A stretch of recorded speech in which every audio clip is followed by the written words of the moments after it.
আল্লাহর কথার কোনো আমার আমি কিছুই পাই না।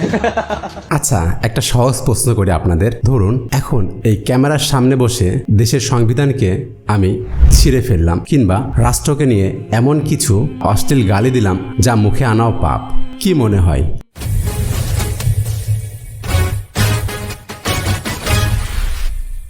আপনারা কি হাততালি দিবেন, নাকি বলবেন ভাই এটা তো আপনার বাক স্বাধীনতা, চালিয়ে যান, নাকি রাষ্ট্রদ্রোহিতার অপরাধে আমাকে জেলের ঘানি টানতে হবে? উত্তরটা অবশ্যই কমেন্ট সেকশনে জানাবেন। কিন্তু অদ্ভুত বিষয় কি জানেন, এই একই দেশে যখন কেউ আমাদের মহান পালনকর্তা রিজিকদাতা আল্লাহ সুবহানাহু ওয়া তাআলা সম্পর্কে অশ্লীল উক্তি করে, তখন একদল মানুষ হঠাৎ করে জেগে ওঠেন। তাদের প্লাকার্ডে লেখা থাকে বাক স্বাধীনতা চাই, গান গাওয়ার স্বাধীনতা চাই। আজকের আলোচনা সেই সীমারেখা নিয়ে। মানিকগঞ্জের বাউল সরকার গ্রেফতার এবং তারপর শুরু হওয়া তথাকথিত সুশীল সমাজের হাহাকার নিয়ে।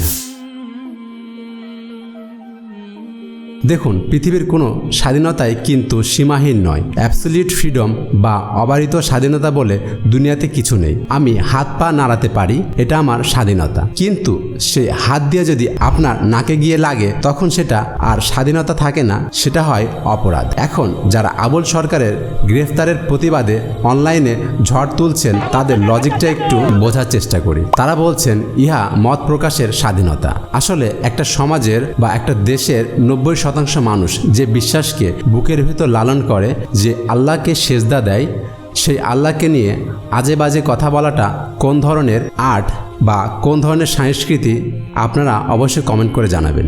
আপনি আমাকে বা আমার বাবা মাকে তুলে গালিগালাজ করবেন, আর আমি যদি রেগে যাই তখন আপনি বলবেন আরে ভাই রাগেন কেন, আমি তো আমার বাক স্বাধীনতা প্র্যাকটিস করছি। উন্নত বিশ্বে তো হেট স্পিচ বা বিদ্বেষমূলক বক্তব্যের জন্য কঠিন শাস্তির বিধান রয়েছে। তাহলে বাংলাদেশে ধর্ম অবমাননা করলেই সেটা কেন শিল্প হয়ে যায়? এখানেই আসে আসল ইন্টারেস্টিং টুইস্ট। বাংলাদেশে একটা বিশেষ গোষ্ঠী আছে যাদেরকে আমরা বামপন্থী বা সেকুলার বলে থাকি। তাদের চশমাটা বড্ড অদ্ভুত। যখন দেশের সংবিধান নিয়ে কোনো কথা ওঠে তারা চুপ, যখন কোনো সেন্সিটিভ ইস্যু আসে তারা চুপ, কিন্তু যে ইস্যুটা হয় ইসলাম নিয়ে, আল্লাহ এবং তার রাসূল সাল্লাল্লাহু আলাইহি সাল্লামকে নিয়ে, অমনি তাদের বাক স্বাধীনতার বাতি জ্বলে ওঠে। তারা তখন সংবিধানের দোহাই দেয় না, তারা তখন মানুষের সেন্টিমেন্টের কথা ভাবেন না। তারা তখন আমাদের সবক দিতে আসেন, আধুনিকতার সবক, মুক্ত চিন্তার সবক। এটা কি দুর্ভাগ্যজনক নয়? এটা কি ডাবল স্ট্যান্ডার্ড বা দ্বিমুখী নীতি নয় কি? আমরা তো অন্য কোনো ক্ষেত্রে তাদের এই অতি সচেতনতা দেখি না। তাহলে কি ধরে নিব তাদের টার্গেট শুধুমাত্র ইসলাম? বিষয়টা কিন্তু একজন বাউল বা একটা গানের মধ্যে সীমাবদ্ধ নেই, এর শেকড় আরও গভীরে।